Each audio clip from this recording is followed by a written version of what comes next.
My name is Stephen Daniel Troth, and I'm an Australian. And from 1939 to 42, I served with the Australian Imperial Force in the Middle East. And then I came back to Australia and I was discharged with a medical discharge.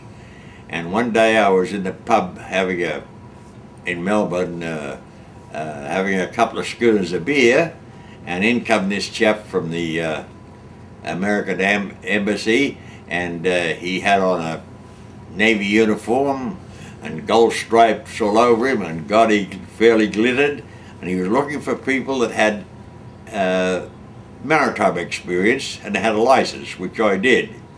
So he turned around and he signed me up, and that's how I come to be in the Pacific with the Americans. I didn't see all of the big shows, but I saw one big show, and that was Okinawa, and that was big enough for me. But in all that time, Les and I, we were so close, but yet we had never met. When we took back the Philippines, Les and I, we were within 2,000 yards of each other. But can you imagine, we never did meet. And so I turned around and I signed on with the United States MATS Coast Guard, and I was assigned to a ship, and I served in the Pacific, and I went up to be a captain, and we turned around and I used to turn around and go with the invasion fleet, because when they wanted a support ship with ordnance on it and stuff like that, I was the one that done it. There was another part of the Army Merchant Marine that Les was assigned to for a while too, which I didn't mention that. And that's about all I can say for myself. I'm just an old, worn-out Aussie, I suppose. But don't worry, because I have had a wonderful life. I had a real buddy forever, and his name was Les Loken. He was a colonel in the United States Air Force. We both served in the Pacific together, but and some places at the same time, but we never did meet until after the war. And I come to live in a mobile home park. Well, in the mobile home park they had a committee there, and they had a president for the committee, etc., etc., and the man who was president, he was going to Arizona. So Les turned around and he talked me into becoming the president. I mean, we were buddies right from the minute we met.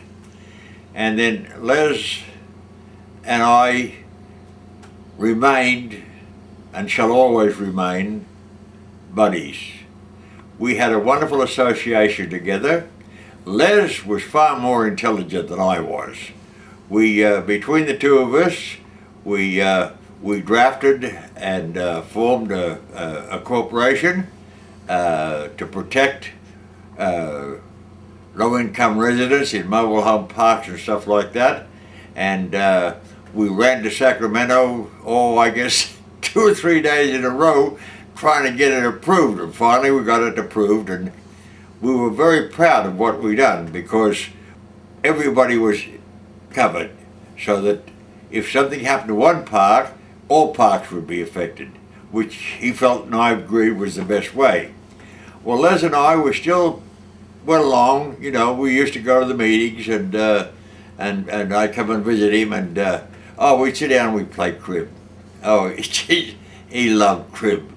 Boy, that guy, I'm telling you, you could turn around and he, no matter how bad he felt when you said, well, play a couple of hands of crib, he was right there and waiting for you.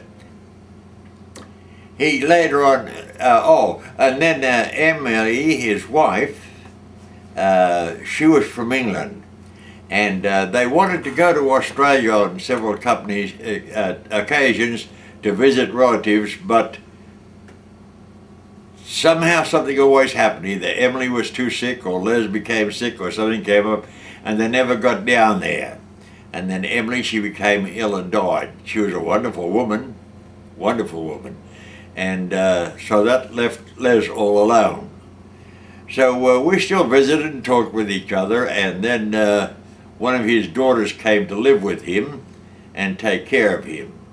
But I still went over and visited, we sat around and we talked. The most amazing thing about Les is he was so intelligent. He was one of the most intelligent men I have ever met, because he could turn around and he could just about do anything that was expected to be done. And for this reason, we were very involved in many things. And then Les and I also, we became involved with the Rent Control Board. And he and I felt that it was our duty to go up there and make sure that they were keeping the standards up for the residents of the mobile home parks, which we did. How could I say this in a way that will sound the way I wanted to? Les was a man of great integrity. Now, he was not so big on build, but as far as his stature and integrity is concerned, he was a giant.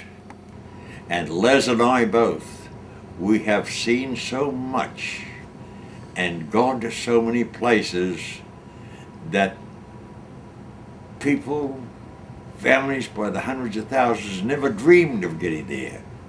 And yet we got there. And it wasn't because of our good looks, let me tell you that. It was of our fortitude. We were both dedicated. We were both dedicated to our countries. And that's about it. As I say,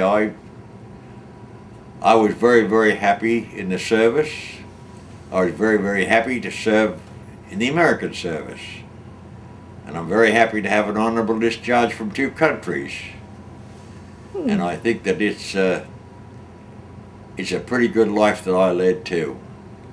Not as good as Les's, but pretty much. There's nothing much more I can say about him. But I know one thing. He and I, although he's gone, he'll forever be in my heart. Because God, I loved that man. We were 10 years apart. We could have been brothers. We weren't. But we acted as if we were. If ever a man was dedicated his life to his country, it was Colonel Les Loken. And I hope to God, and I pray, that wherever he is now, he is in perfect happiness and bliss with his family. His children are still alive, and they had a big get together with him not very long ago, and it was a wonderful thing because he needed that, because he knew his time was coming to an end. And that's about all that I can say about him right now. So God bless Les, and God bless his family.